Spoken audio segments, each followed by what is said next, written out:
బుధవారం డిసెంబర్ 26, 1883 రామచంద్రదత్త కొత్తకోట తోటను సందర్శింప శ్రీరామకృష్ణులు వెళ్ళారు. శ్రీరామకృష్ణులను అవతార పురుషునిగా రామ్ పరిగణిస్తాడు. దక్షిణేశ్వరానికి అప్పుడప్పుడు వస్తూ ఉంటాడు. ఈ మధ్య అతడు సురేంద్రం తోటకు పక్కన ఒక తోటను కొనుగోలు చేశాడు. బండిలో మణిలాల్ మల్లిక్ మా ఒకరిద్దరు భక్తులు ఉన్నారు. మణిమల్లిక్ బ్రహ్మసమాజ సభ్యుడు. బ్రహ్మసమాజస్తులు అవతారతత్వాన్ని అంగీకరించరు. శ్రీరామకృష్ణులు మణిలాల్తో, భగవంతుని ధ్యానించగోరితే మొదట ఆయన్ను ఉపాధిరహితునిగా ప్రయత్నించడం మంచిది. ఆయన ఉపాధిరహితుడు, మనోవాకులకు అతీతుడు. కానీ ఈ ధ్యానంలో పరిపూర్ణత్వం సిద్ధించడం ఎంతో కష్టం. భగవంతుడు మానవుడిగా అవతరిస్తే అప్పుడు ఆయన ఆ రూపంలో ధ్యానించడం ఎంతో సులభం. మానవుల్లో నారాయణుడు ఉన్నాడు. దేహం ఒక తెర మాత్రమే. లాంతర్లో దీపం వెలుగుతున్నట్లు, లేక అద్దాల అలమారాలో అతి విలువైన వస్తువులు ఉన్నట్లుగా.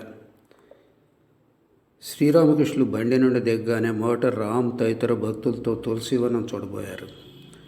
అక్కడికి వెళ్ళగానే, ఆహా సుందరమైన ప్రదేశం, సుందరమైన ప్రదేశం, ఇక్కడ చాలా బాగా భగవత్ చింతన జరుగుతుంది అన్నారు.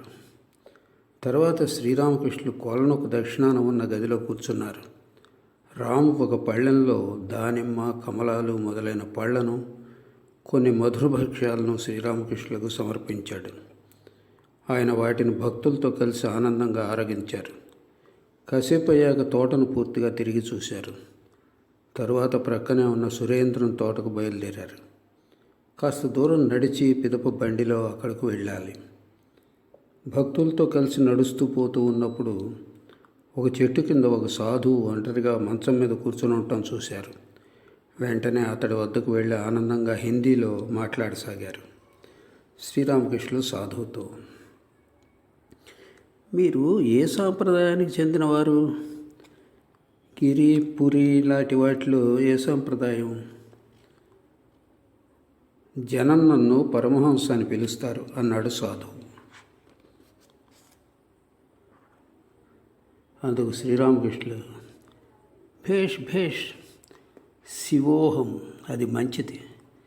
కానీ ఒక విషయం గుర్తుంచుకోండి, అహర్నిశలు ఈ సృష్టి స్థితిలయాలన్నీ జరుగుతూ ఉన్నవే. ఇవన్నీ ఆయన శక్తి వల్లనే జరుగుతున్నాయి. ఈ ఆద్యాశక్తి, బ్రహ్మము అభిన్నులు. బ్రహ్మం లేకుండా శక్తి లేదు. ఇది ఎలాంటిదంటే, నీరు లేకుండా అలలు ఉండవు, వాద్యం లేకుండా వాయిద్యం ఉండదు. అదేవిధంగా ఈ జగల్లీలలో భగవంతుడు మనలను ఉంచినంత వరకు ద్వైతం అనే భావన ఉంటుంది. శక్తిని అంగీకరిస్తే బ్రహ్మాన్ని అంగీకరించవలసిందే. రాత్రి అనే ఎరుక కలుగగానే పగలనే ఎరుక కలుగుతుంది. జ్ఞానం అనే ఎరుక ఉంటే అజ్ఞానం ఎరుక ఉంటుంది. జ్ఞానం, అజ్ఞానం వీటికి అతీతమైంది బ్రహ్మం. ఈ స్థితిని భగవంతుడు మనకు చూపుతాడు. దానిని నోటితో చెప్పజాలం. ఏది ఉన్నదో అది ఉన్నది. ఇలా కాసేపు మాట్లాడి శ్రీరామకృష్ణులు బండికేసి వెళ్ళారు. సాగనంపటానికి శ్రీరామకృష్ణులతో బండి దాకా సాధువు వచ్చాడు. ఇద్దరూ చిరకాల మిత్రుల్లా భుజాల మీద చేతులు వేసుకొని నడిచి వెళ్ళారు. శ్రీరామకృష్ణులను సాగనంపి సాధువు తన చోటికి తిరిగి వెళ్ళాడు. శ్రీరామకృష్ణులు సురేంద్రన్ తోటలోకి వచ్చి కూర్చోగానే ఆ సాధువు గురించి మాట్లాడసాగారు. ఆ సాధువు చాలా మంచివాడు. నువ్వు దక్షిణేశ్వరానికి వచ్చేటప్పుడు అతన్ని తోడుకొనిరా అన్నారు రామ్తో. అతడు ఉత్తముడు, మంచివాడు కాకుంటే మంచివాడిని తెలుసుకోలేడు అని ఒక పాటలో వస్తుంది. అతడు నిరాకారవాది, అది మంచిదే.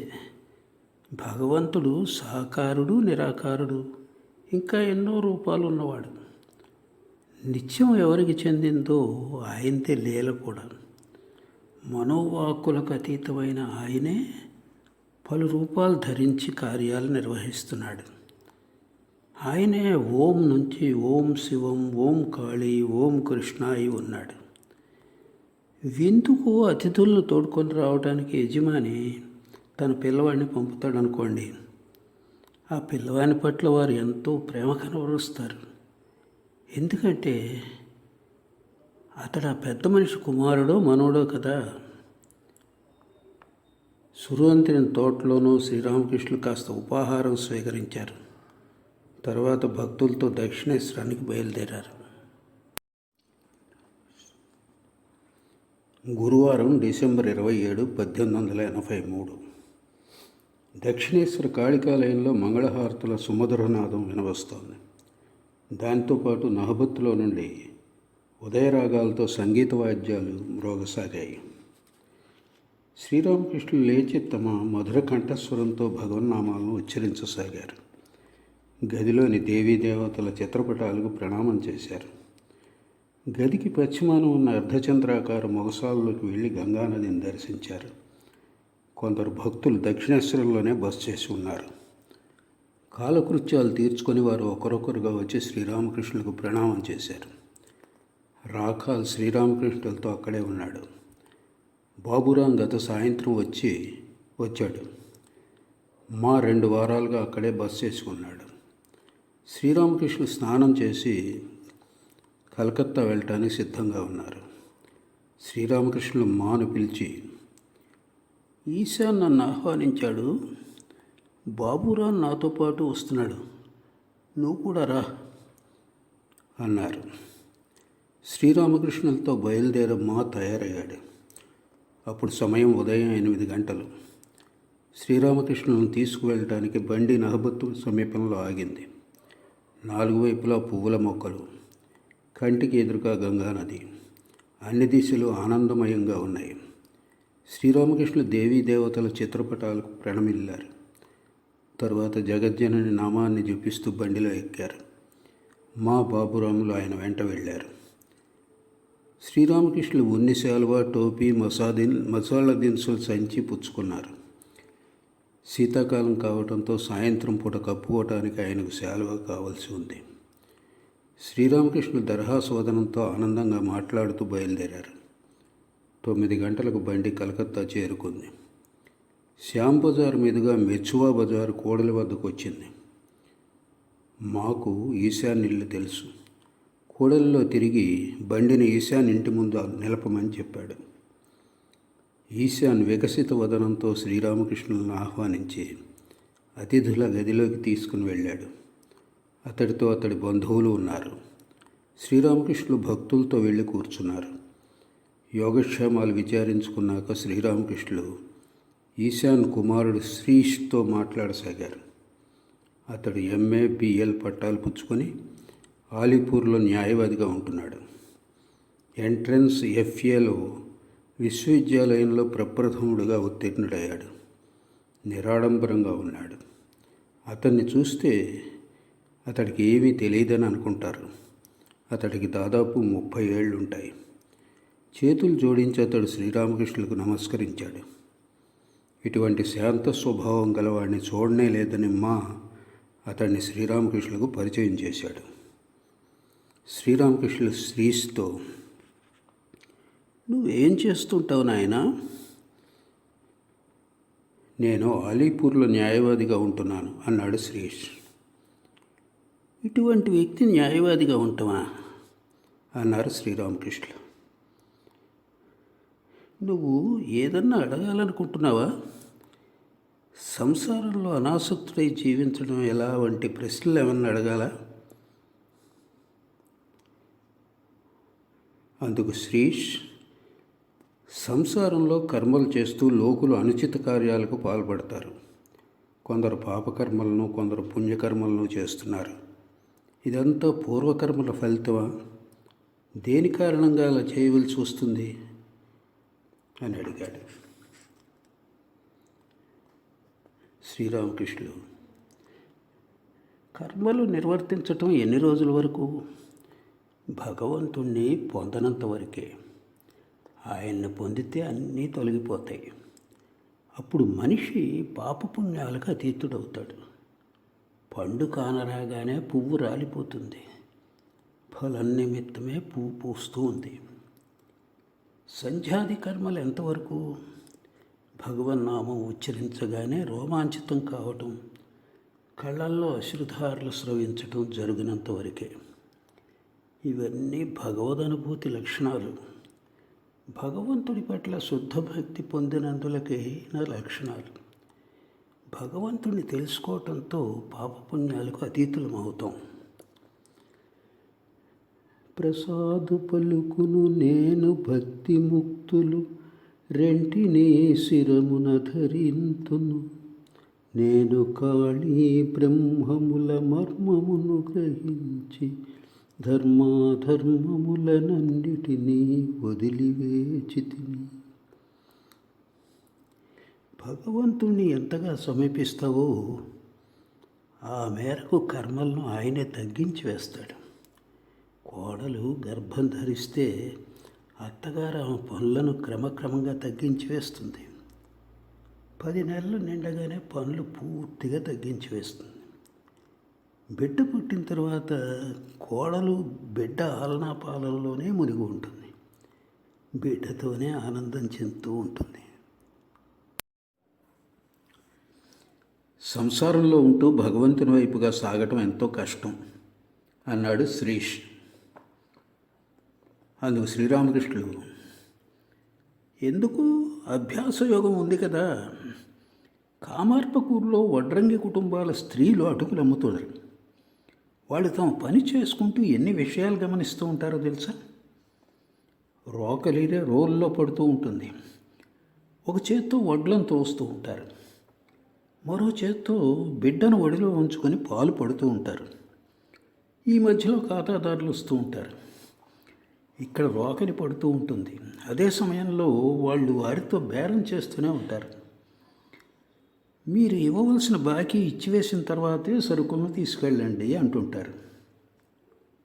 చూసావా, పాలు పట్టడం, రోకలు వేయటం, రోల్లోనికి వడ్లను త్రోస్తూ ఉండటం, బియ్యం నుండి నూకను వేరు చేసి భద్రపరచటం, వీటన్నిటికీ తోడు ఖాతాదారులతో మాట్లాడటం. ఈ కార్యాలన్నీ ఏకకాలంలో చేస్తూ ఉంటారు. ఇదే అభ్యాస యోగం.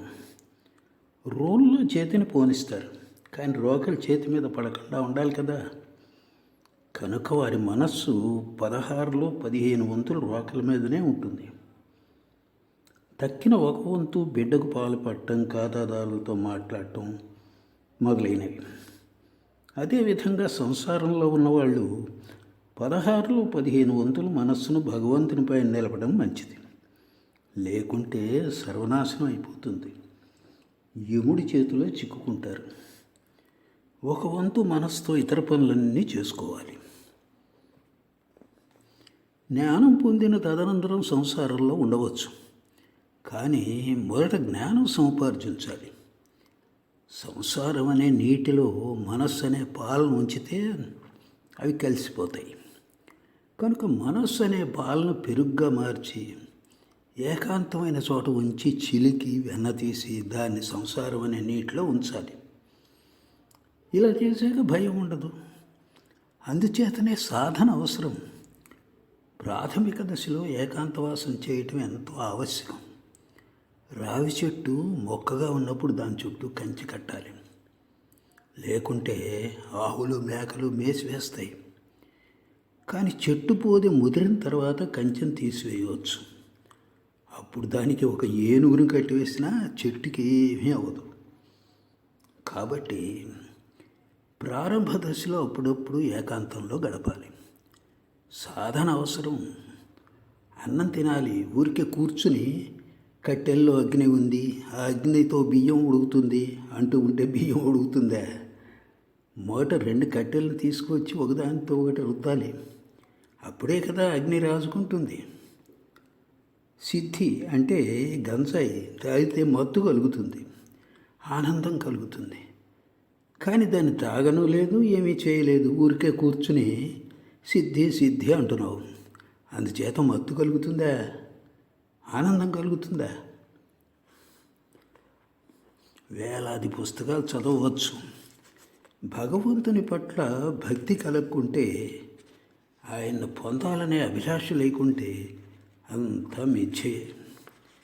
వివేక వైరాగ్యాలు లేని కేవల పండితుడి దృష్టి కామినీ కాంచనాలపైనే ఉంటుంది. రాబందు ఎంతో ఎత్తులో ఎగురుతూ ఉంటుంది, కానీ దాని దృష్టి కింద పడి ఉన్న శవాల మీదనే ఉంటుంది. ఏ జ్ఞానాన్ని పొందితే భగవంతుణ్ణి తెలుసుకోగలమో అదే జ్ఞానం. దక్కినవన్నీ మిథ్యే.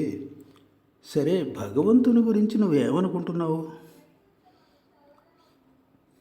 మహాశయ, సర్వం తెలిసిన వ్యక్తి ఒకరు ఉన్నారనే మేరకు ఏదో అర్థమవుతోంది. ఆయన సృష్టిని చూసినప్పుడు ఆయన గురించిన జ్ఞానం తెలియవస్తుంది. ఒక ఉదాహరణ చెప్తాను. శీతల ప్రాంతాల్లో చేపలు మొదలైన నీటి జంతువులు జీవించడానికై అద్భుత ఏర్పాట్లు చూడండి. చలి పెరిగే కొద్దీ నీరు సంకోచిస్తుంది. దీనిలో ఆశ్చర్యం ఏమిటంటే, మంచుగడ్డగా మారడానికి కాస్త మునుపు నీరు తేలికవుతుంది, వ్యాకోచిస్తుంది. వాతావరణం అతి శీతలమైనప్పటికీ నీటిలో చేపలు అనాయాసంగా జీవించవచ్చు. నీటి ఉపరితలం శీతల కారణంగా ఘనీభవిస్తుంది, కానీ క్రింది భాగం నీరు ద్రవ రూపంలోనే ఉంటుంది.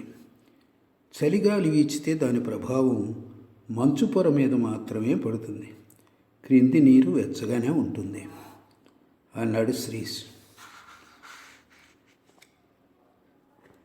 అందుకు శ్రీరామకృష్ణ, జగత్తును చూస్తేనే భగవంతుడు ఉన్నాడని తెలియవస్తుంది, కానీ భగవంతుని గురించి వినటం ఒకటి, ఆయన్ని చూడటం మరొకటి. దాన్ని కూడా మించింది ఆయనతో మాట్లాడటం. పాలన గురించి కొందరు విని ఉంటారు, కొందరు చూసి ఉంటారు, కొందరు త్రాగి ఉంటారు. చూస్తే ఆనందం కలుగుతుంది, అయితే పాలను త్రాగితేనే కదా బలం వస్తుంది, ఒంటికి పుష్టి చేకూరుతుంది. భగవద్ దర్శనం కలిగితేనే కదా ప్రశాంతత దక్కుతుంది. ఆయనతో మాట్లాడితేనే కదా ఆనందం కలుగుతుంది, బలం అధికరిస్తుంది. భగవంతుని ప్రార్థించడానికి తీరిక దొరకటం లేదే అన్నాడు శ్రీష్. రామకృష్ణుడు నవ్వుతూ, అది నిజమే, వేళ రాకుండా ఏది జరగదు. ఒక బిడ్డ నిద్రపోయే ముందు తల్లితో, అమ్మ నాకు బయలుకు వచ్చేటప్పుడు నన్ను లేపు అన్నది. అందుకు తల్లి బిడ్డతో, నాయన ఆ ఎరికే నిన్ను లేపుతుంది, నేను లేపనక్కర్లేదు అన్నది. ఎవరికి ఏమి ఇవ్వాలో భగవంతుడు నిర్ణయించే ఉన్నాడు. ఒక అత్తగారు తన కోడళ్లకు ఒక మట్టి పాత్రలో అన్నం కూల్చిపెట్టేది. ఎప్పుడు చూసినా తక్కువగానే పెడుతూ ఉండేది. ఒకరోజు ఆ మట్టి పాత్ర విరిగిపోయింది. కోడళ్ళు ఎంతగానో సంబరపడిపోయారు. వెంటనే అత్తగారు, అమ్మాయిలు మీరు అలా ఎగిరి గంతులు వేయకండి, అరచేత్తోనే నేను అదే కొలతలో అన్నం పెట్టగలను అన్నది. నువ్వు ఏం చేయగలవు? భగవంతుని పాదపద్మాల వద్ద అన్నిటినీ సమర్పించు. ఆయనకు ముక్తార్నామా ఇవ్వు. ఆయన ఏది మంచిదిగా భావిస్తాడో దాన్ని చేయి నువ్వు. ఎవరైనా పెద్ద మనిషికి బాధ్యత అప్పగిస్తే ఆయన అన్నిటికీ వంచడు తెలుసా. సాధనల వల్ల ప్రయోజనం ఉండనే ఉంది, కానీ రెండు రకాలైన సాధకులు ఉన్నారు. ఒక రకం సాధకులు మర్కట కిశోర స్వభావులు, మరొక రకం వారు మార్జాల కిశోర స్వభావులు. మర్కట కిశోరం ఎలాగో శ్రమపడి తల్లిని గట్టిగా పట్టుకుంటుంది.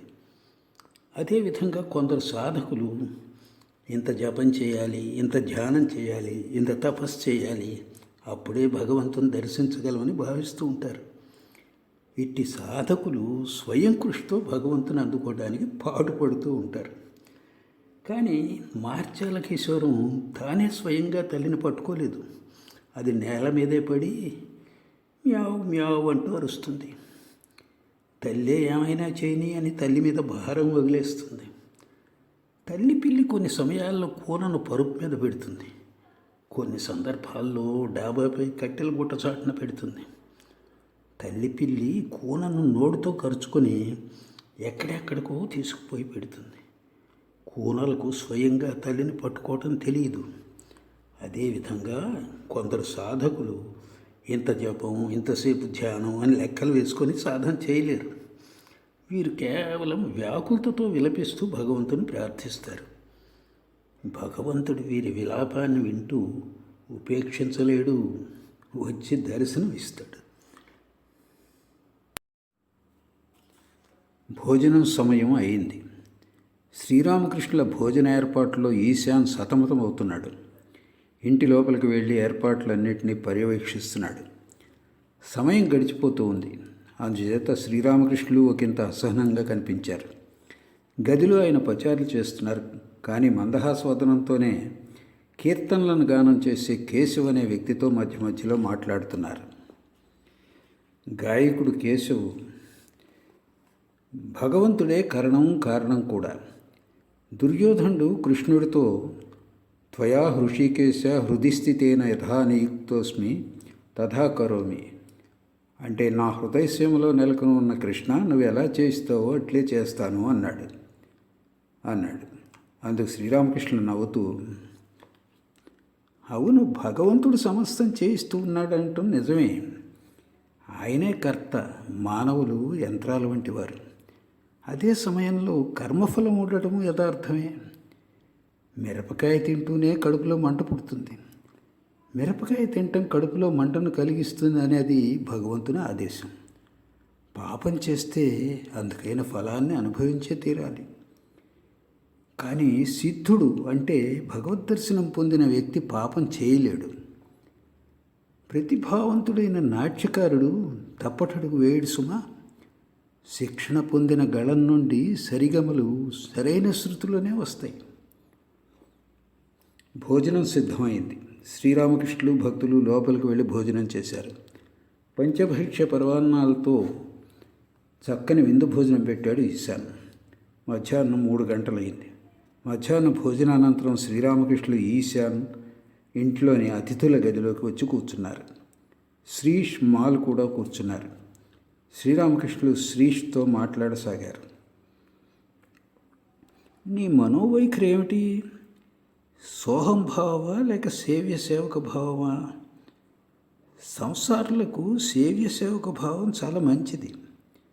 అన్నీ చేస్తూ ఉంటాడు. ఈ స్థితిలోనే నేనే అతణ్ణి అన్న భావన అతడికి ఎలా కలుగుతుంది? నేనే అతణ్ణి అని చెప్పేవాడికి జగత్తు స్వప్నం లాంటిది. అటువంటి వ్యక్తికి తన దేహం, మనస్సు కూడా స్వప్న సదృశ్యాలు. అతడికి నేను అన్న భావన కూడా కలవంటిదే. అందుకనే అతడు గృహస్థ కర్తవ్యాలను నిర్వర్తించలేడు. కనుక సేవక భావం, దాస్యభావం చాలా మంచిది. హనుమంతుడికి దాస్యభావం ఉండేది. అతడు రాముడితో ఇలా అన్నాడు, ఓ రామ, కొన్ని సమయాల్లో నువ్వు పూర్ణం, నేను నీ అంశను అని. కొన్ని సమయాల్లో నువ్వు ప్రభువు, నేను దాసును అని భావిస్తాను. కానీ తత్వజ్ఞానం కలిగినప్పుడు నువ్వే నేను, నేనే నువ్వుగా గాంచుతాను అన్నాడు. తత్వజ్ఞానం కలిగినప్పుడు సోహం స్థితి రావచ్చు, కానీ అది సుదూరపు విషయం. అవునండి, దాస్యభావంలో మనిషి నిశ్చింతగా ఉండవచ్చు. ప్రభుపై పూర్తిగా భారం వేసి జీవిస్తాడు. కుక్కకు యజమాని పట్ల ఎంతో భక్తి విశ్వాసాలు, కనుకనే అది తన యజమాన్ని నమ్ముకొని నిశ్చింతగా ఉంటుంది అన్నాడు శ్రీష్. అందుకు శ్రీరామకృష్ణ, మంచిది. నీకు సాకారం నచ్చుతుందా లేక నిరాకారమా? విషయం ఏమిటో తెలుసా? ఎవరు నిరాకారుడో ఆయనే సాకారుడు కూడా. భక్తులకు ఆయన సాకారుడిగా దర్శనమిస్తాడు. తీరమే లేని అనంతంగా విస్తృతమై ఉంది మహాసాగరం. ఆ జలరాశిలో కొన్ని చోట్ల మంచుగడ్డలు రూపొందుతాయి. ఇందుకు అతిశీతలమే కారణం. అదేవిధంగా భక్తి అనే శీతలం కారణంగా సాకార రూప దర్శనం కలుగుతుంది. సూర్యోదయం కాగానే మంచుగడ్డలు కరిగిపోతాయి. మునుపట్ల నీరైపోతుంది. జ్ఞాన మార్గం, విచారణ మార్గం అనుసరించేవాడికి సాకార రూప దర్శనం కలగదు. అక్కడ నిరాకార స్థితి. జ్ఞానభాస్కరుడు ఉదయించగానే సాకారమైన మంచు కరిగిపోతుంది. కానీ ఒక సంగతి, నిరాకారం ఎవరిదో ఆయనదే సాకారం కూడా. మునిమాపు వేళ కాసాగింది. శ్రీరామకృష్ణులు లేచారు. ఆయన దక్షిణేశ్వరానికి తిరిగి వెళ్ళాలి. అతిథుల గదికి దక్షిణాన ఉన్న వసారాల్లో నిలబడి ఈశాన్తో మాట్లాడుతూ ఉన్నారు. అప్పుడు ఎవరో, భగవన్నామం ఉచ్చరిస్తే సర్వదా ఫలితం దక్కుతుందని చెప్పలేం అన్నారు. ఇవేం మాటలు? రావి చెట్టు విత్తనం చాలా చిన్నది కదా, కానీ దానిలోనే మహావృక్షం దాక్కునుంది. కొంతకాలం వేచి ఉంటే వృక్షాన్ని చూడవచ్చు అన్నాడు ఈశాన్. అందుకు శ్రీరామకృష్ణ, అవునవును, వేచి ఉంటే ఫలితం కలుగుతుంది. ఈశాన్ ఇంటికి ప్రక్కనే అతడి మామగారు క్షేత్రనాథ్ చటర్జీ ఇల్లు ఉంది. రెండిళ్లకు మధ్యన పోయి రావడానికి దారి ఉంది. శ్రీరామకృష్ణులు ఆ ఇంటి వాకిలి వద్దకు వచ్చి నిలబడ్డారు. ఈశాన్, అతడి బంధువులు శ్రీరామకృష్ణులు సాగనంపడానికి వచ్చారు. శ్రీరామకృష్ణులు ఈశాన్తో, నువ్వు సంసారంలో బురద చేపలా జీవిస్తున్నావు. బురద చేప చెరువులోని బురదలో ఉంటుంది, కానీ దాని వంటికి బురద అంటుకోదు. ఈ మాయా జగత్తులో విద్యలు రెండూ ఉన్నాయి. పరమహంసలని ఎవరిని పేర్కొంటారు? పాలు నీరు కలిసి ఉన్నప్పటికీ హంసల నీటిని వదిలిపెట్టి పాలను మాత్రమే గ్రహించేవారిని. చక్కెర ఇసుక కలిసి ఉన్నప్పటికీ చీమల ఇసుకను వదిలేసి చక్కెరను మాత్రం తీసుకునేవారిని. సాయంత్రం గడిచిపోతోంది. శ్రీరామకృష్ణులు రామచంద్ర దత్త ఇంటికి అరుదించారు. అక్కడ నుండి దక్షిణేశ్వరం వెళతారు. రామ్ ఇంట్లో అతిథుల గదిలో శ్రీరామకృష్ణులు మహేంద్ర గోస్వామితో మాట్లాడుతున్నారు. గోస్వామి ఇల్లు ఆ ప్రాంతంలోనే ఉంది. శ్రీరామకృష్ణులకు అతడంతే అభిమానం. రామ్ ఇంటికి శ్రీరామకృష్ణులు వస్తే సామాన్యంగా గోస్వామి వచ్చి ఆయన దర్శించుకుంటాడు. శ్రీరామకృష్ణులు, వైష్ణవులు శాక్తేయులు అందరూ చేరుకునే గమ్యం ఒక్కటే, కానీ మార్గాలు వేరు. నిజమైన వైష్ణవులు శాక్తేయులను నిందించరు అన్నారు. అందుకు గోస్వామి నవ్వుతూ, శివపార్వతులు మన తల్లిదండ్రులు అన్నాడు. మరల శ్రీరామకృష్ణులు నవ్వుతూ, థ్యాంక్ యూ, తల్లిదండ్రులు మంచిది అన్నారు. అదే కాదు, ఎవరిని నిందించకూడదు. అందులోనూ వైష్ణవుడిని నిందించడం అపరాధం, వైష్ణవాపరాధం. అన్ని అపరాధాలకు క్షమాపణ ఉంది, కానీ వైష్ణవాపరాధానికి క్షమార్పణే లేదు అన్నాడు గోస్వామి. అపరాధం అందరికీ వర్తించదు. ఈశ్వర కోటులు అపరాధానికి అతీతులు. చైతన్యదేవుల వంటి అవతార పురుషులు ఇందుకు ఉదాహరణ. బిడ్డ తండ్రి చేయి పుచ్చుకొని గట్టు మీద నడుస్తూ ఉంటే ఒకవేళ పడిపోవటం జరగవచ్చు, కానీ తండ్రి బిడ్డ చేయి పుచ్చుకొని ఉంటే ఆ బిడ్డ ఎన్నటికీ పడిపోదు. నేను జగజ్జనని శుద్ధ భక్తి కోరాను. అమ్మ, ఇదిగో నీ ధర్మం తీసుకో, ఇదిగో నీ అధర్మం తీసుకో, నాకు శుద్ధ భక్తిని ప్రసాదించు.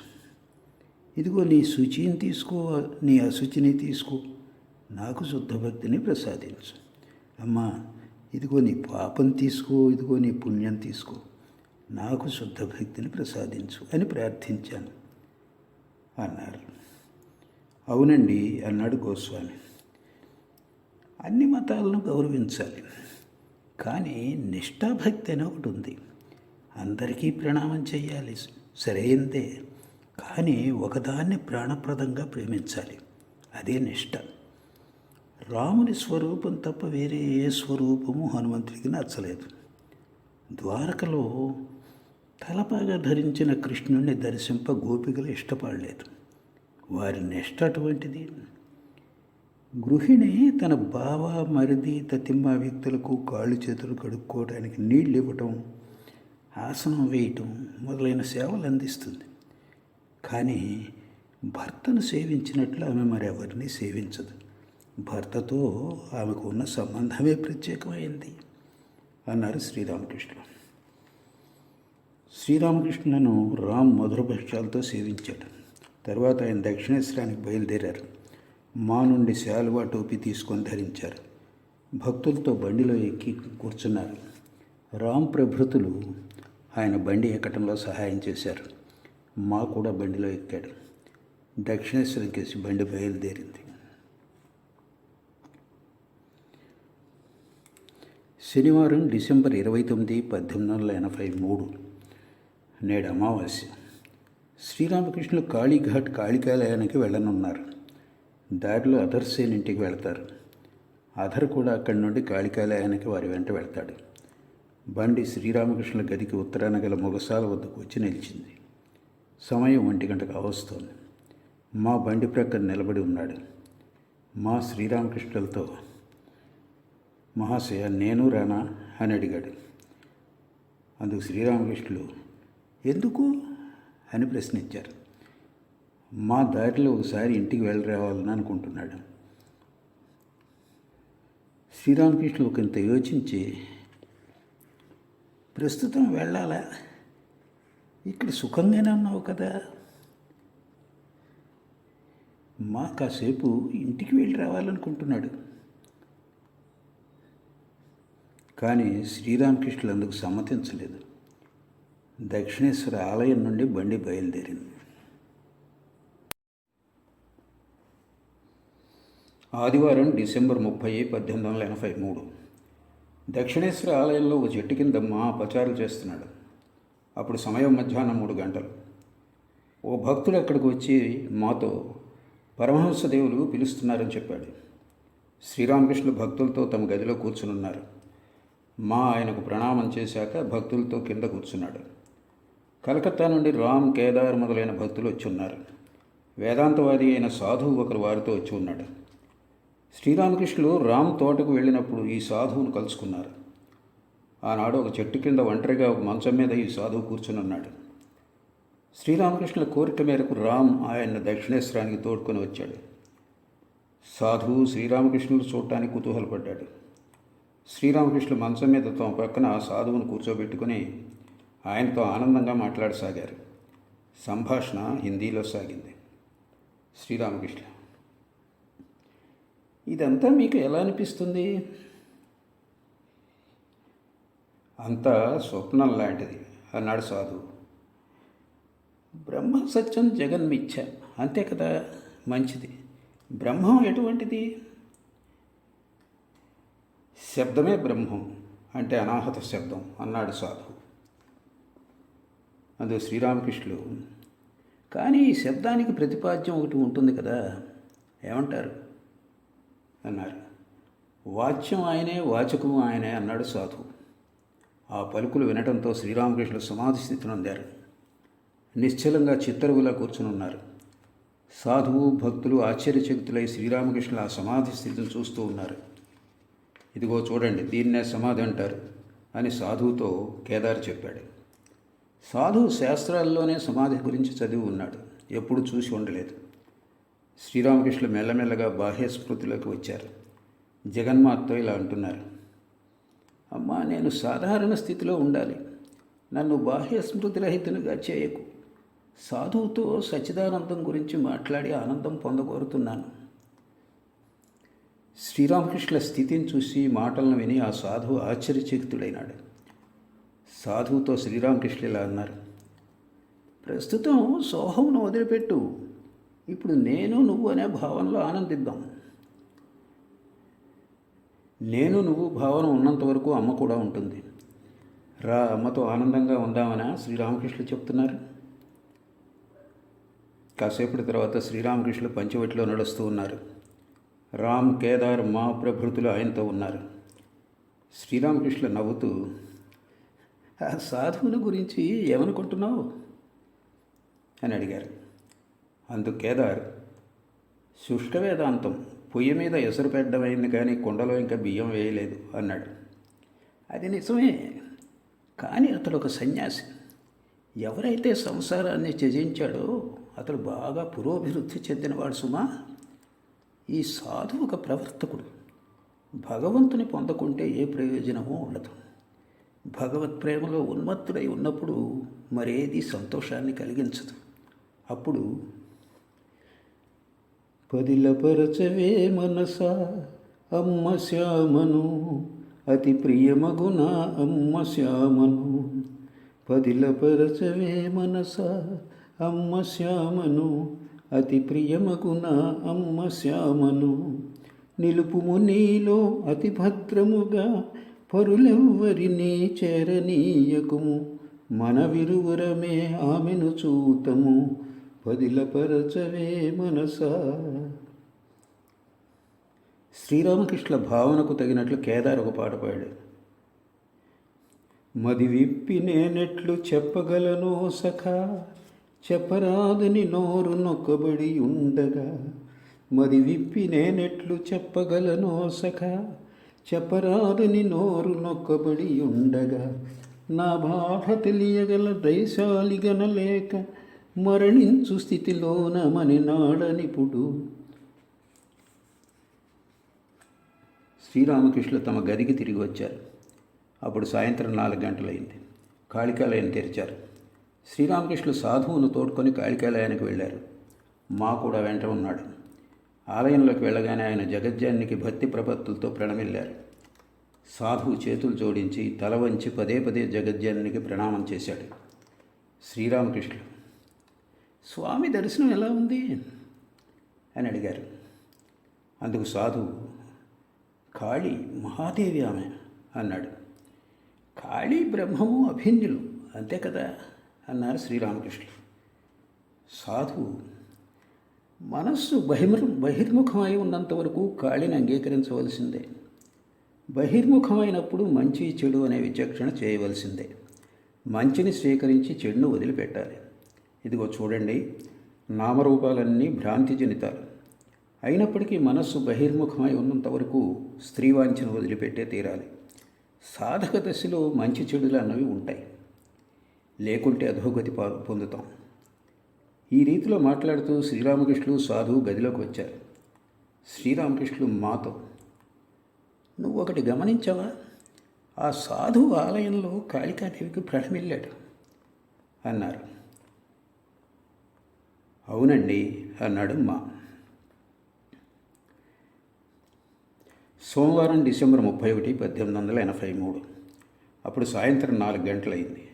బలరాం, మా, రాఖా, లాటు, హరీష్ మొదలైన భక్తులతో శ్రీరామకృష్ణులు గదిలో కూర్చునున్నారు. శ్రీరామకృష్ణులు మా, బలరాములను ఉద్దేశిస్తూ ఇలా అన్నారు.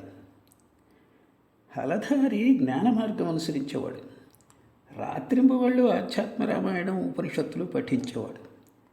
భగవంతుడు సాకారుడనే మాట వింటేనే ముఖం ముడుచుకునేవాడు. ఒకసారి నేను బిచ్చకాయల ఎంగిలి ఆకుల నుండి కాస్త తీసుకొని తిన్నప్పుడు అతడు, నువ్వు ఇలా చేస్తే ఎలా, నీ పిల్లలకు వివాహం ఎలా జరుగుతుంది అని అడిగాడు. వెంటనే నేను, ఛీ ధూర్తుడా, నాకేమిటి పిల్లలు పుట్టడం ఏమిటి, గీత వేదాంతం పఠించే నీ నోట్లో అగ్గిపడ అన్నాను. చూడండి, ఒక వంక జగత్తు మిచ్చి అంటాడు. అక్కడ విష్ణువాలయంలోకి వెళ్ళి ముక్కు మూసుకొని ధ్యానం చేస్తాడు. సాయంకాలం అయింది. బలరాం తదితర భక్తులు కలకత్తాకు వెళ్ళిపోయారు. శ్రీరామకృష్ణులు గదిలో జగజ్జాని చింతనలో మగ్నులై ఉన్నారు.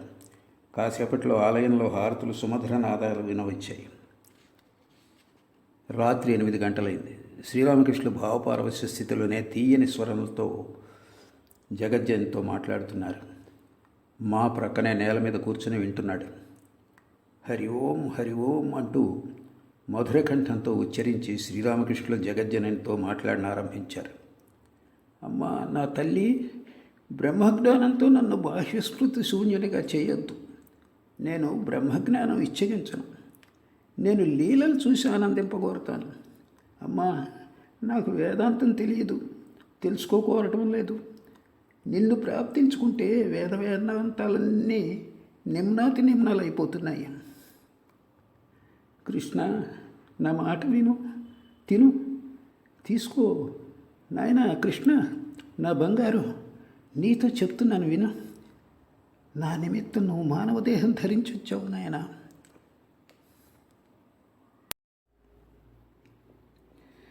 బుధవారం జనవరి 2, 1884 మధ్యాహ్నం 3 గంటలు.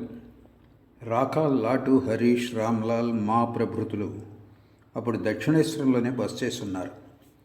శ్రీరామకృష్ణ దర్శనార్థం మా బిల్వవృక్షం కింద నుండి వస్తున్నాడు. గదికి పశ్చిమాన ఉన్న అర్ధచంద్రాకార మొగసాలలో శ్రీరామకృష్ణులు ఒక తాంత్రిక భక్తుడితో కూర్చునున్నారు. మా అక్కడికి వచ్చి శ్రీరామకృష్ణులకు సాష్టాంగ దండ ప్రణామం చేశాడు. శ్రీరామకృష్ణులు మాను తన పక్కన కూర్చోమన్నారు. తాంత్రిక భక్తుడితో మాట్లాడడం ద్వారా మాకు ఉపదేశించడానికి అతన్ని అక్కడ కూర్చోమని చెప్పారేమో. మహిమా చక్రవర్తి ఆ తాంత్రిక భక్తుడిని శ్రీరామకృష్ణుల వద్దకు పంపించాడు. భక్తుడు కాషాయాంబరాలు ధరించున్నాడు. శ్రీరామకృష్ణులు తాంత్రిక భక్తుడితో, కపాలంలో మద్యం పోసుకొని తాగటం తాంత్రిక సాధన అంగాల్లో ఒకటి. దీన్ని కారణవారి అంటారు, అంతే కదా? అవునండి అన్నాడు తాంత్రికుడు. 11 పాత్రలు అవసరం కదా అని అడిగారు శ్రీరామకృష్ణులు. 3 దశల ప్రమాణాలు, ఇవి అన్నీ శవసాధన కోసం అన్నాడు తాంత్రికుడు. మద్యాన్ని స్పృశించడం కూడా నా వల్ల కాదు అన్నారు శ్రీరామకృష్ణులు. మీరు సహజానంద స్థితిలో నెలకొని ఉన్నారు, అది లభిస్తే మరేదే అక్కర్లేదు అన్నాడు తాంత్రికుడు. ఇంకా విను, నాకు జపతపాదులు ఏవీ నచ్చవు, కానీ సర్వదా భగవత్ స్మరణ మనలాల్లో ఉంటాను. అది సరే, షట్చక్రాలంటే ఏమిటి? అయ్యా, అవి పలు విధాలైన పుణ్యతీర్థాల వంటివి. ప్రతి చక్రంలోనూ శివుడు శక్తి ఉన్నారు. ఆ చక్రాలను ఈ కళ్ళతో చూడలేం, ఖండించినా బయటకు తీయలేం. ఈ పద్మాల పై మొగ్గ శివలింగం, క్రింది భాగం ఆద్యాశక్తి యోని వంటిది. మా మౌనంగా అంతా వింటూ ఉన్నాడు. మాను చూస్తూ శ్రీరామకృష్ణులు తాంత్రిక భక్తుని, బీజమంత్రోపదేశం లేకుండా సిద్ధత్వం పొంద సాధ్యమా అని అడిగారు. సాధ్యమే, అయితే అందుకు విశ్వాసం ఉండాలి, అంటే గురువాక్యంలో విశ్వాసం ఉండాలి అన్నాడు తాంత్రికుడు. శ్రీరామకృష్ణులు మా వైపు తిరిగి అతడితో, విశ్వాసం అన్నారు. తాంత్రిక భక్తుడు సెలవు పుచ్చుకుని వెళ్ళిపోయాడు. తర్వాత బ్రహ్మ సమాజానికి చెందిన జయగోపాల్ సేన్ వచ్చాడు. శ్రీరామకృష్ణులు అతడితో మాట్లాడసాగారు. రాఖాల్ మా ప్రభృతులు పక్కన ఉన్నారు. మధ్యాహ్నం వేళ శ్రీరామకృష్ణులు జయగోపాల్తో, ఎవరిని ఏ మతాన్ని ద్వేషించకూడదు. నిరాకారవాది సాకారవాది అందరూ భగవంతుని వైపుగానే వెళుతున్నారు. జ్ఞాని యోగి భక్తుడు అందరూ అన్వేషించేది భగవంతుణ్ణే. జ్ఞాన మార్గగాములు ఆయన్ను బ్రహ్మం అంటారు, యోగులు ఆత్మ పరమాత్మ అంటారు, భక్తులు భగవాన్ అంటారు. ఇంకా నిత్య భగవంతుడు నిత్య సేవకుడు అని పేర్కొనటము గద్దు. అన్ని మార్గాలు సత్యం అని ఎలా తెలుసుకోవటం అని అడిగాడు జయగోపాల్. ఏదో ఒక మార్గంలో సరిగ్గా పయనించగలిగితే ఆయన్ను పొందవచ్చు. అప్పుడు అన్ని మార్గాల గురించి తెలుసుకోగలవు. ఎలాగైనా ఒకసారి డాబాని చేరుకుంటే పిదప చెక్క మెట్ల గుండాను క్రిందికి దిగి రావచ్చు, మంచి మెట్ల గుండాను క్రిందికి రావచ్చు, ఒక వెదురుగడ ద్వారా కిందికి దిగవచ్చు, తాడు పుచ్చుకుని కూడా దిగవచ్చు. భగవత్కృప కలిగితే భక్తుడు సకలం తెలుసుకోగలుగుతాడు. ఒకసారి ఆయన పొందితే సర్వం తెలుసుకోవచ్చు. పేరు మోసిన ధనవంతుడిని ఒకసారి ఏదో విధంగా కలుసుకోవాలి, అతడితో మైత్రిని ఏర్పరచుకోవాలి.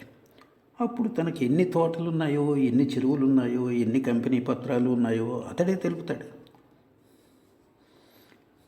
భగవద్ అనుగ్రహం ఎలా కలుగుతుంది అని అడిగాడు జయగోపాల్.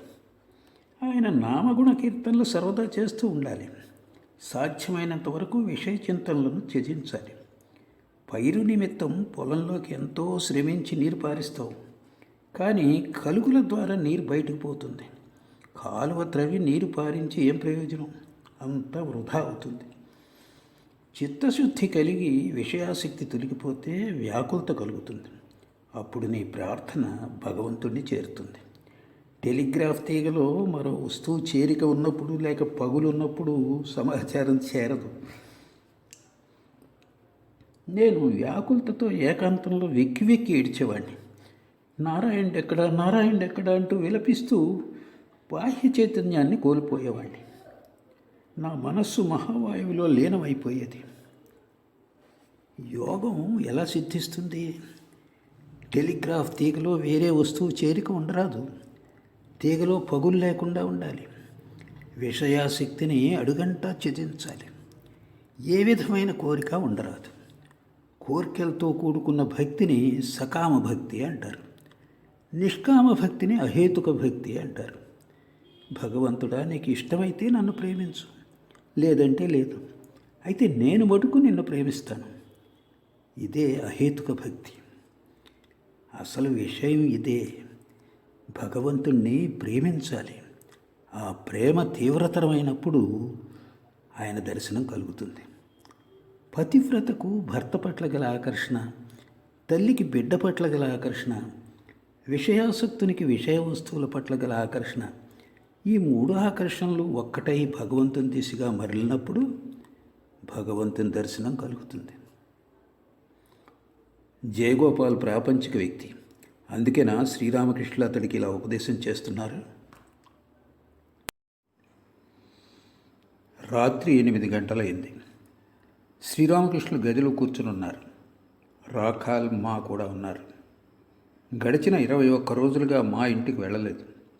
శ్రీరామకృష్ణులు మాతో విచారణ బుద్ధిని వదిలిపెట్టమన్నారు.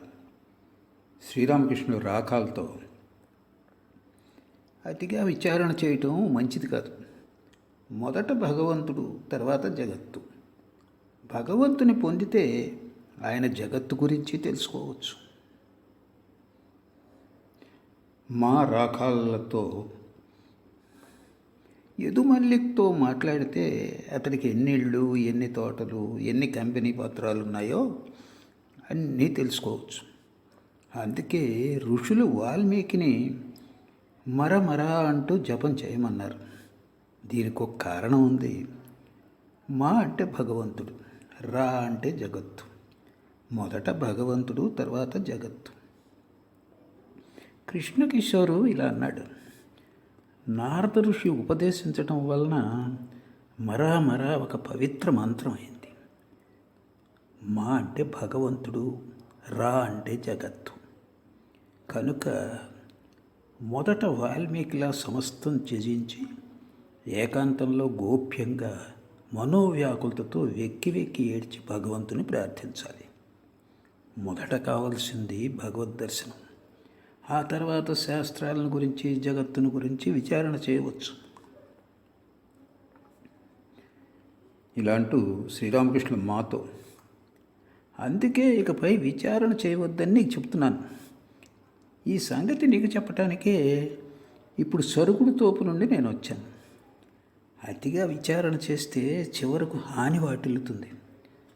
ఆఖరికి నువ్వు హజరాలా తయారవుతావు. మునుపు నేను రాత్రిళ్ళు ఏకాంతంలో కాలిబాట్లో విలపిస్తూ పచారులు చేస్తూ ఉండేవాడిని. జగజ్జననితో, అమ్మ నా విచారణ బుద్ధిని వజ్రాయుధంతో ఖండించి వేయనే ప్రార్థించేవాడిని. ఇక విచారణ జోలికి పోనని నాకు వాగ్దానం చేయి.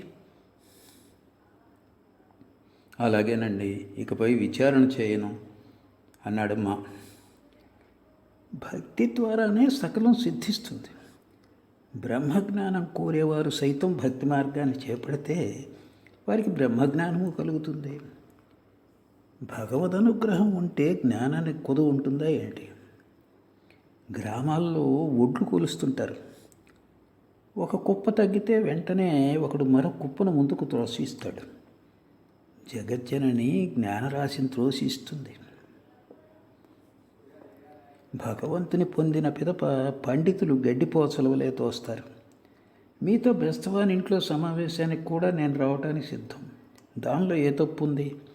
మీతో పాకివాని ఇంట్లో భోజనం కూడా నేను చేయగలను అని పద్మలోచన అన్నాడు. భక్తి ద్వారానే సకలం సిద్ధించుకోవచ్చు. భగవంతుని ప్రేమించగలిగితే తర్వాత ఏ కొరత ఉండదు. పార్వతి ప్రక్కన వినాయకుడు, కుమారస్వామి కూర్చునున్నారు. పార్వతి మెడలో ఒక రత్నాల హారం ధరించింది. ఆమె వారితో, మీ ఇద్దరిలో ఎవరైతే మొదట ఈ బ్రహ్మాండాన్ని ప్రదక్షిణ చేసి వస్తారో అతడికి ఈ రత్నహారాన్ని బహుమతిగా ఇస్తాను అంది. కుమారస్వామి క్షణం కూడా ఆలస్యం చేయలేదు. నెమలిని అధిరోహించి బయలుదేరాడు. వినాయకుడు మెల్లగా తల్లికి ప్రదక్షిణ చేసి ప్రణమిల్లాడు. ఆమెలోనే బ్రహ్మాండం యావత్తూ నెలకొని ఉందని అతడు ఎరుగును. పార్వతి పరమానందం చెంది రత్నాల హారాన్ని వినాయకుని మెడలో వేసింది. చాలాసేపు అయిన తర్వాత తిరిగి వచ్చిన కుమారస్వామి వినాయకుని మెడలో రత్నాల హారం ఉండటం చూశాడు. నేను విలపిస్తూ అమ్మతో, అమ్మ వేదాంతాల్లో ఏమున్నదో నాకు తెలుపు అని ప్రార్థించాను. జగజ్జనని ఒకటి వెంట ఒకటిగా అన్నిటినీ నాకు తెలియపరిచింది. అవును, ఆమె అన్నిటినీ తెలిపింది. ఎన్నో విషయాలను నాకు వెల్లడించింది. ఒకరోజు 4 దిశలా శివుణ్ణి శక్తిని చూపించింది. శివశక్తుల సంసర్గం చూశాను.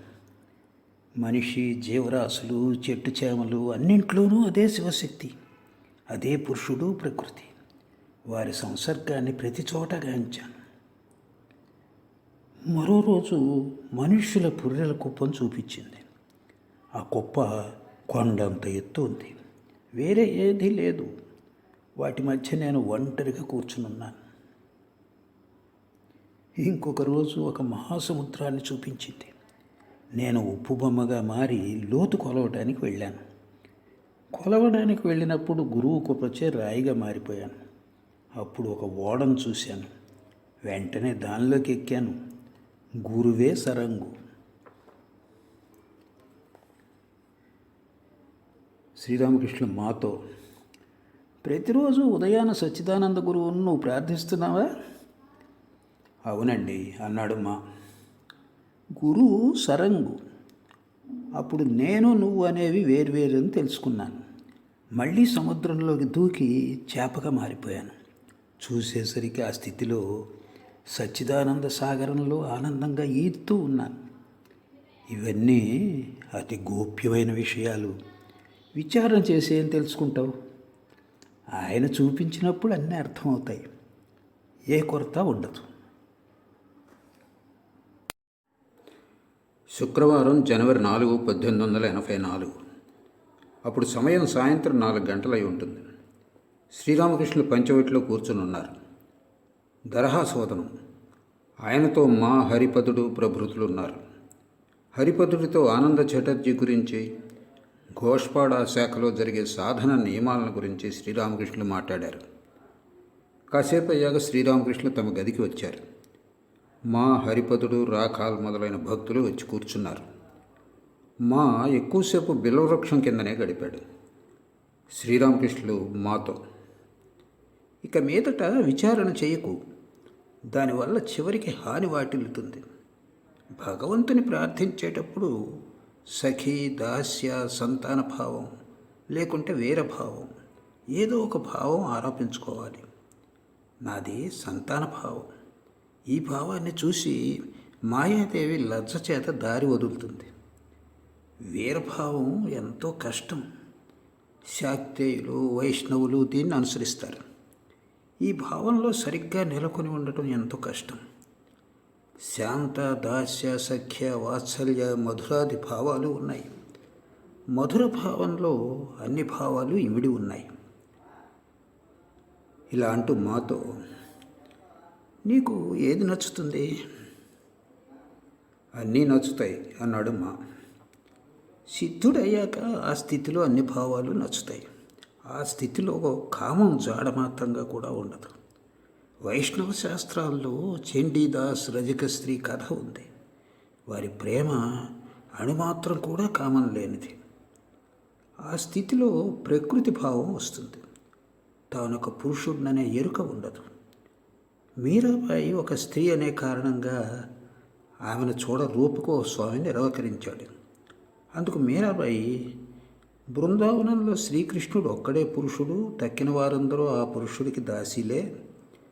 రూపగోస్వామి తన్ను పురుషునిగా భావించుకోవటం సబబా అని చెప్పి పంపించింది.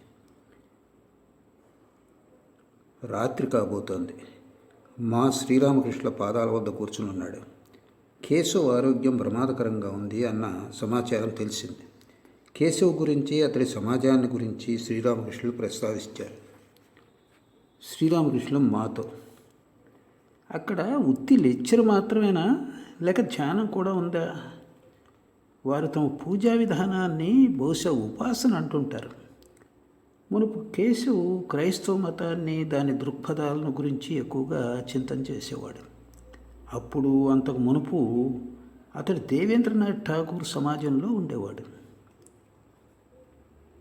కేశవబాబు మొదట్లోనే ఇక్కడికి వచ్చి ఉంటే ఈ రకమైన సామాజిక సంస్కరణల్లో దిగి ఉండడు.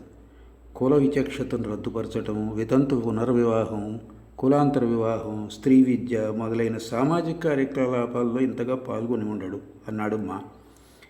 కేశవ్ ఇప్పుడు ఖాళీని అంగీకరిస్తున్నాడు. ఆమె చిన్మయమూర్తి, ఆద్యాశక్తి అని ఒప్పుకుంటున్నాడు. పైగా అమ్మ అమ్మ అంటూ ఆమె నామమహిమలను కీర్తిస్తూ ఉన్నాడు. అది సరే, బ్రహ్మ సమాజం భవిష్యత్ కాలంలో సంస్కరణోద్యమ సమాజంగా పురోగతి చెందుతుందని నువ్వు భావిస్తున్నావా అని అడిగారు శ్రీరామకృష్ణులు. ఈ దేశం మట్టి అలాంటిది కాదు. నిజమైంది ఏదో అదే స్థిరంగా నిలుస్తుంది అన్నాడు మా. అవును, ఋషులు నెలకొల్పిన సనాతన ధర్మమే స్థిరంగా నిలిచి ఉంటుంది. కానీ బ్రహ్మ సమాజం అటువంటి తదితర సంప్రదాయాలు కూడా కాస్త కొస్త నిలిచి ఉంటాయి. అంతా భగవంతుని సంకల్పం మేరకు జరుగుతోంది అన్నారు శ్రీరామకృష్ణులు. మధ్యాహ్నం పలువురు భక్తులు కలకత్తా నుంచి వచ్చారు. వారు శ్రీరామకృష్ణుల కోసం అనేక పాటలు పాడారు. వాటిలో ఒక పాట భావం ఇది: అమ్మా, నువ్వు ఎర్రటి ఆటబొమ్మలతో మమ్మల్ని మరిపించావు. మేము ఆటబొమ్మలను విసిరికొట్టి నీ కొరకు ఆక్రందనలు చేస్తే నువ్వు మా వద్దకు తప్పక పరిగెత్తుకుంటూ వస్తావు. శ్రీరామకృష్ణులు మాతో, వారు ఎరుపు బొమ్మల గురించి ఎలా పాడారో విన్నావా? అవునండి, మీరు కేశవసేన్తో ఎరుపు బొమ్మల గురించిన ఈ విషయాలు చెప్పి ఉన్నారు అన్నాడు. అవును, చిదాకాశం గురించి ఇంకా పలు విషయాల గురించి మాట్లాడుకున్నాం. ఎంత ఆనందంగా ఉండేదో. ఎన్నో పాటలు పాడి నృత్యం చేశాం కూడా అన్నారు శ్రీరామకృష్ణులు. శనివారం జనవరి 5, 1884. అప్పుడు సమయం మధ్యాహ్నం దాదాపు 1 గంట. శ్రీరామకృష్ణులు భోజనం చేశారు. నేటికి 23 రోజులుగా మా శ్రీరామకృష్ణుల వద్ద నివసిస్తూ ఉన్నాడు. భోజనానంతరం మా నహబత్తులో ఉన్నాడు. హఠాత్తుగా ఎవరో తన పేరు 3-4 సార్లు పిలవటం విని బయటకు వచ్చి చూసినప్పుడు శ్రీరామకృష్ణులు తమ గది ఉత్తర వసారాలో నిలబడి పిలుస్తూ ఉండటం చూశాడు. వెంటనే వేగంగా వచ్చి ఆయనకు ప్రణామం చేశాడు. శ్రీరామకృష్ణులు దక్షిణ వసారాలోకి వెళ్ళారు. నేల మీద కూర్చుని మాతో మాట్లాడనారంభించారు. నువ్వు ధ్యానం ఎలా చేస్తున్నావు? బిల్వవృక్షం కింద నేను స్పష్టంగా వివిధ రూపాలను దర్శించేవాడిని. ఒకరోజు నా ఎదుట ధనం, శాలువ, మిఠాయి, 2 స్త్రీలను చూశాను. వెంటనే నేను మనస్సును, మనసా, నీకు వీటిలో ఏదన్నా కావాలా అని అడిగాను. అంతే, మిఠాయి అమేధ్యంగా కానవచ్చింది. స్త్రీలలో ఒక ఆమె పెద్ద ముక్కున ధరించి ఉంది. వారి లోపల బయట అంతా కనిపించింది. ప్రేగులు, మలమూత్రాలు, ఎముకలు, మాంసం, రక్తం. నా మనసు వాటిలో దేన్ని కోరలేదు. భగవంతుని పాదపద్మాల్లోనే అది స్థిరంగా ఉండిపోయింది. త్రాసులో పైన క్రింద 2 ముళ్ళుంటాయి. మనసు క్రింది ముళ్ళు. పై ముళ్ళైన భగవంతుని నుండి మనస్సు వైదొలగకూడదని భయపడుతూ ఉంటాను. చేత శూలంతో ఒక వ్యక్తి సదా నా ప్రక్కన కూర్చుని ఉండటము చూస్తూ ఉంటాను. క్రింది ముళ్ళు పై ముళ్ళు నుంచి వైదొలిగితే శూలంతో పొడిచివేస్తానని ఆ వ్యక్తి బెదిరిస్తాడు.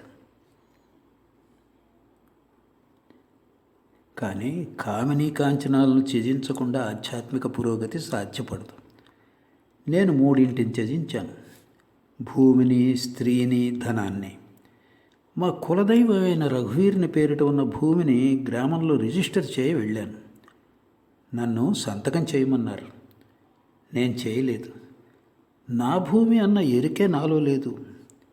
కేశవ గురువు అని నా పట్ల వారు ఎంతో గౌరవం చూపించారు. మామిడి పళ్ళు తెప్పించి ఇచ్చారు. కానీ వాటిని తీసుకువెళ్ళలేకపోయాను. సన్యాసి సంచయం చేయరాదు కదా. త్యాగం లేకుండా భగవంతుని ఎలా పొందగలం? ఒక వస్తువుపై మరో వస్తువు ఉన్నప్పుడు పై వస్తువుని తీయకుండా క్రింద ఉన్న వస్తువుని ఎలా తీయటం? నిష్కామ చిత్తంతో భగవంతుణ్ణి ప్రార్థించాలి. కానీ సకామ ప్రార్థన చేయగా చేయగా క్రమేణా అది నిష్కామంగా మారిపోతుంది. ధ్రువుడు రాజ్యం పొందగోరే తపస్సు చేశాడు. కానీ దాని కారణంగా భగవంతుణ్ణే పొందగలిగాడు. గాజు పూసలను వెతుకుతూ ఉంటే బంగారం దొరికితే దాన్ని ఎందుకు వదిలిపెట్టాలి అన్నాడు అతడు. సత్వగుణం కలిగినప్పుడే భగవంతుని పొందవచ్చు. గృహస్థులు చేసే దాన ధర్మాలన్నీ సాధారణంగా సకామమై ఉంటాయి. కానీ అది మంచిది కాదు. నిష్కామంగా చేస్తే అది మంచిది. కానీ నిష్కామకర్మ చేయటం ఎంతో కష్టం సుమా. నీకు భగవద్ దర్శనం కలిగినప్పుడు ఆయనతో నేను ఇన్ని చెరువులు, స్నానఘట్టాలు, బాటలు, డిస్పెన్సరీలు, ఆసుపత్రులు నెలకొల్పాలి, ఓ ప్రభు అందు నిమిత్తంగా వరం అనుగ్రహించు అని ప్రార్థిస్తావు. ఆయన దర్శనం కలిగితే అటువంటి వాసనలన్నీ ఒక మూలకు పోతాయి. అలా అయితే దయాదాక్షిణ్యాలు చూపరాదని, దాన ధర్మాలేవి చేయకూడదని అర్థమా? అలా కాదు. నీ కళ్ళ ముందు ఎవరైనా కష్టపడటం చూసినప్పుడు నీ వద్ద ధనం ఉండే పక్షంలో అతడికి సహాయం చేయటం మంచిది. ఇవ్వు ఇవ్వు, వీరికి ఏదైనా ఇవ్వు అంటాడు జ్ఞాని. అయితే అంతరంగాన నేనేం చేయగలను, భగవంతుడే కర్త, తక్కిన వారందరూ అకర్తలే అనే బోధ ఉంటుంది అతడికి. వింటున్నావా? మహాత్ములు జీవుల దుఃఖాలతో చెలించిపోయి భగవన్మార్గం చూపుతారు. శంకరాచార్యులు జీవులకు ఉపదేశార్థం విద్యానేను ఉంచుకున్నారు. అన్నదానం కంటే జ్ఞానదానం మంచిది, భక్తిదానం ఇంకా శ్రేష్టమైంది. కనుకనే చైతన్యుడు చండాలులకు సైతం భక్తిని పంచిపెట్టాడు. దేహం ఉంటే సుఖదుఖాలు అనివార్యం. మామిడి పండు తినవచ్చావు, మామిడి పండు తిని వెళ్ళిపో. కావలసినవి భక్తి జ్ఞానాలు మాత్రమే. భగవంతుడు ఒక్కడే సత్యం, తక్కినదంతా అసత్యం. సర్వం భగవంతుడే చేస్తున్నాడు అన్నట్లయితే మానవులు నిరభ్యంతరంగా పాపాలు చేయవచ్చుగా అని నువ్వు అడగవచ్చు. కానీ అది సరికాదు. భగవంతుడే కర్త, నేను అకర్తను అని స్పష్టంగా ఎరిగిన వ్యక్తి ఎన్నటికీ తప్పటడుగు వేయడు. ఇంగ్లీష్ మ్యాన్లు స్వతంత్రేచ్ఛ అని దేన్ని అంటున్నారో ఆ స్వతంత్రేచ్ఛ అనే బోధను భగవంతుడే ప్రసాదిస్తాడు. భగవద్ దర్శనం కాని వారికి స్వతంత్రేచ్ఛ భావం ఆయన ప్రసాదించుకుంటే పాపకార్యాలు అధికరిస్తాయి. స్వయంకృతాపరాధాలన్న భావనను భగవంతుడు కలిగించుకుంటే పాపకార్యాలు మితిమీరిపోతాయి. కానీ భగవంతుని ప్రాప్తించుకున్న వారికి ఈ స్వతంత్రేచ్ఛ అనేది కేవలం చూపు మేరకే. నిజానికి భగవంతుడే యాంత్రికుడు, నేను యంత్రాన్ని. ఆయన చోదకుడు, నేను వాహనం అన్న విషయం వారికి తెలుసు.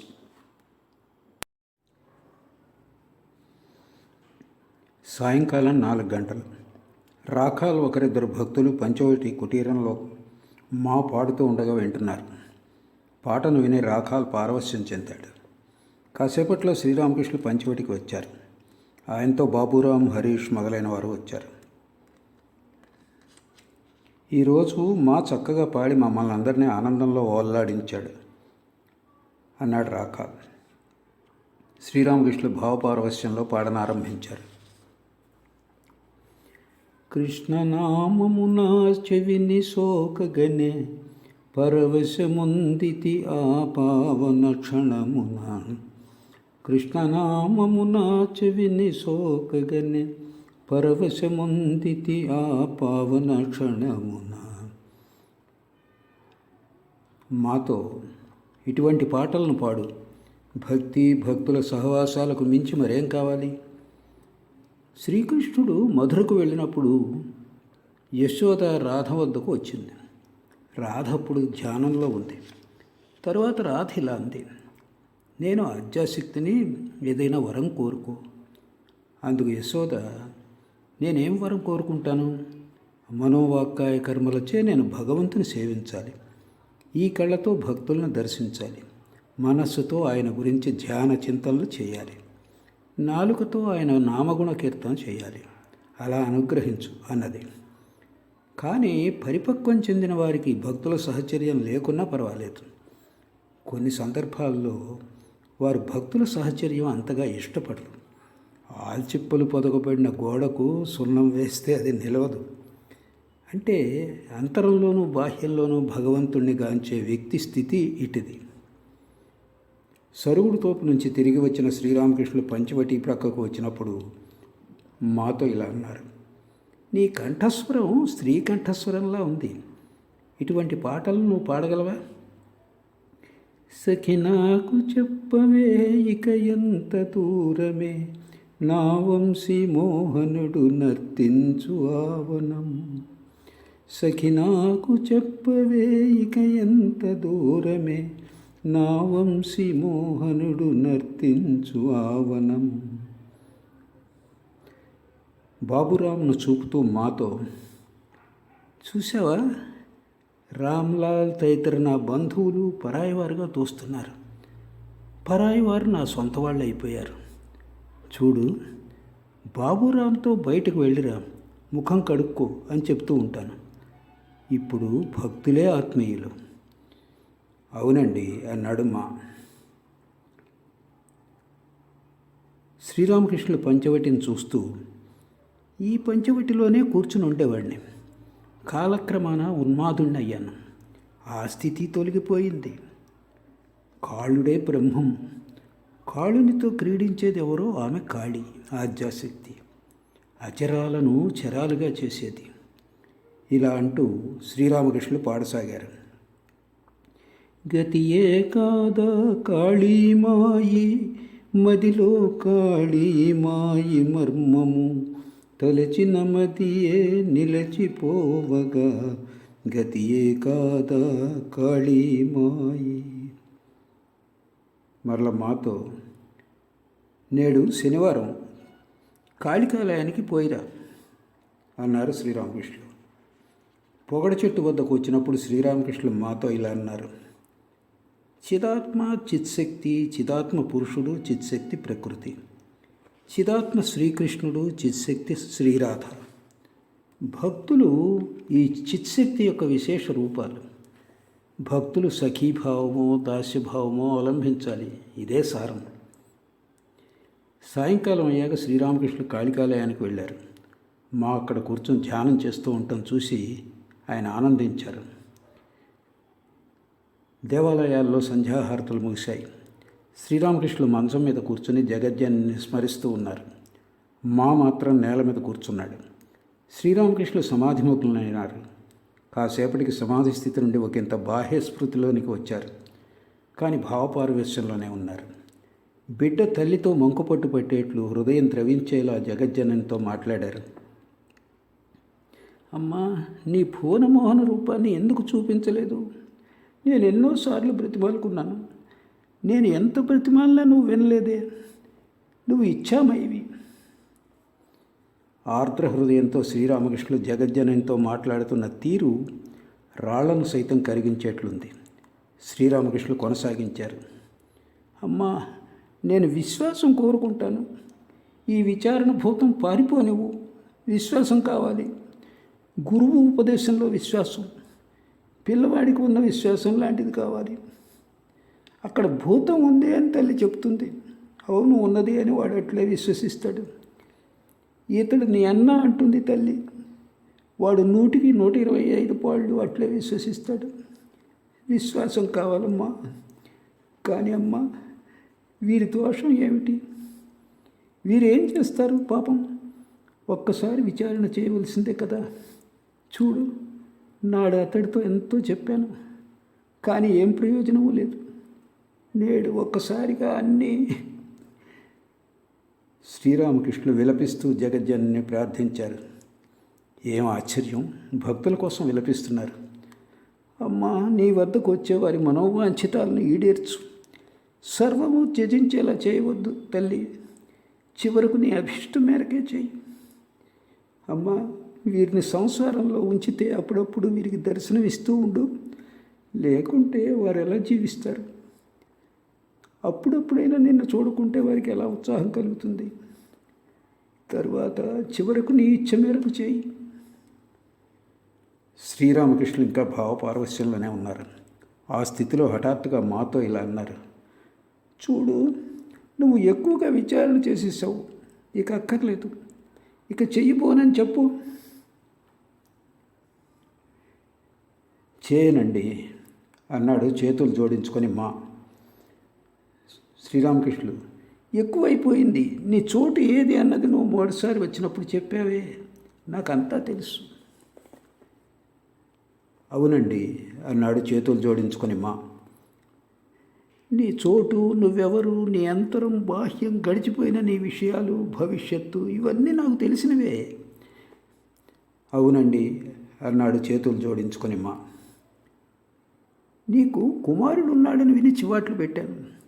ఇప్పుడు వెళ్ళి ఇంట్లో జీవించు. వారు నిన్ను తమ సొంత మనిషిగా తలచేటట్లు నడుచుకో. కానీ అంతరంగంలో వారు నా సొంత మనుషులు కారు, నేను వారి మనిషిని కాను అని తెలుసుకో. మా మౌనంగా ఉండిపోయాడు. శ్రీరామకృష్ణులు కొనసాగించారు. ఇప్పుడు ఎగరటం నేర్చుకున్నావు. నీ తండ్రితో ప్రేమగా ఉండు. ఆయనకు సాష్టాంగ దండ ప్రణామం చేయరాదా? ప్రణామం చేస్తానండి అన్నాడు మా చేతులు జోడించుకొని. నీకు చెప్పటానికి ఇంకా ఏముంది? నీకే అన్నీ తెలుసు. అంత బోధపడింది కదా. మౌనంగా ఉండిపోయాడు మా. అంతా అర్థమైందా అని అడిగారు శ్రీరామకృష్ణులు. ఒకంత బోధపడుతోంది స్వామి అన్నాడు మా. ఎక్కువే అర్థం చేసుకున్నావు. రాఖాలు ఇక్కడ ఉండటంలో అతడికి తండ్రికి సంతోషమే. మా చేతులు జోడించుకునే మౌనంగా ఉండిపోయాడు. శ్రీరామకృష్ణులు మళ్ళీ, నువ్వేమనుకుంటున్నావో అది జరుగుతుంది అన్నారు.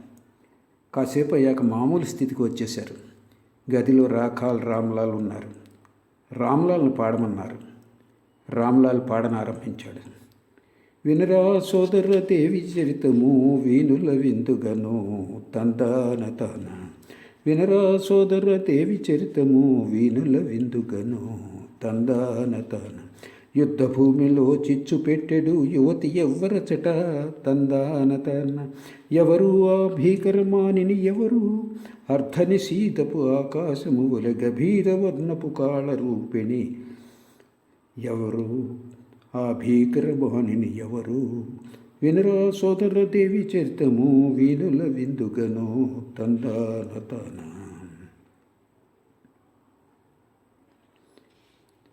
శ్రీరామకృష్ణులు. జగజ్జనని జనని, జగత్తు రూపంలో సర్వవ్యాప్తి అయి వర్ధిల్లుచున్నదే జగజ్జనని. జనని మనకు జన్మనిస్తుంది. నేను అమ్మ అమ్మ అంటూనే సమాధి స్థితిని ఉండేవాడిని. బెస్తవాడు వల విసిరి కాసేపు అయ్యాక వలను లాగినట్లు నేను అమ్మ అమ్మ అని పిలుస్తూ జగజ్జనని పట్టుకొని లాక్కుని వస్తాను. వలను లాగుతున్నప్పుడు పెద్ద చేపలు వలలో చిక్కుపడి ఉంటాయి. గౌరీ పండితుడు కాళీ చైతన్యులు ఒక్కరే అని తెలుసుకుంటే యథార్థ జ్ఞానం వచ్చిందనే అర్థం అనేవాడు. ఏదైతే బ్రహ్మమో అదే శక్తి. ఆమె మానవ రూపంలో చైతన్యునిగా అవతరించింది. ఆద్యాశక్తి అయిన కాళీయే మానవ దేహం ధరించి శ్రీరామకృష్ణులుగా అవతరించింది అని ఆయన సూచిస్తున్నారా? రామ్లాల్ శ్రీరామకృష్ణుల కోరిక మేరకు మళ్ళీ పాడసాగాడు. ఇప్పుడు చైతన్యుల గురించిన పాట. ఏమా దర్శనం ఏమి దర్శనం, ఏమా దర్శనం ఏమి దర్శనం, కేశవ భారతి కుటీరంబున ఏమా దర్శనం ఏమి దర్శనం. శ్రీరామకృష్ణులు మాతో, నిత్యం ఎవరికి చెందినదో అతనిదే లీల కూడా. భక్తుల కోసమే లీల. మానవ రూపంలో కాంచితేనే కదా భక్తులు ఆయన్ని ప్రేమించగలరు. అప్పుడే కదా సోదరి సోదరుడు, తల్లి తండ్రి, సంతానం లాంటి బంధుత్వంతో ఆయన్ని ప్రేమించగలం. భక్తులను ప్రేమించడానికే భగవంతుడు తనను చిన్నవాణ్ణి చేసుకుని లీలలు ప్రదర్శింప వస్తున్నాడు.